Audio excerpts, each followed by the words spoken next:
في ليلة القدر الناس تدعي بالرزق، طلب الذرية، طلب الزواج، لكن اكو دعاء الأعم الأغلب غافلين عنه. شارك هذا المقطع، خلي غيرك يستفاد بهاي الليلة المباركة، الدال على الخير كفاعله.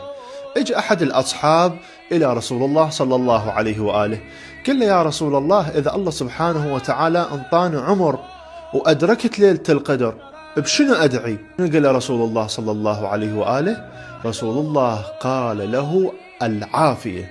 اسأل الله سبحانه وتعالى في ليالي القدر أن يرزقك العافية. زين شيخنا، أكو دعاء للعافية؟ نعم موجود. عن إبراهيم ابن علي الكفعمي في المصباح قال: أن تقرأ هذا الدعاء 7 مرات، الله سبحانه وتعالى راح يرزقك العافية. شنو هذا الدعاء؟ اللهم أزل عني العلل والداء، وأعدني إلى الصحة والشفاء، وأمدني بحسن الوقاية، وردني إلى حسن العافية، واجعل ما نالني في مرضي مادة لحياتي وكفارة لسيئاتي. اللهم صل على محمد وآل محمد.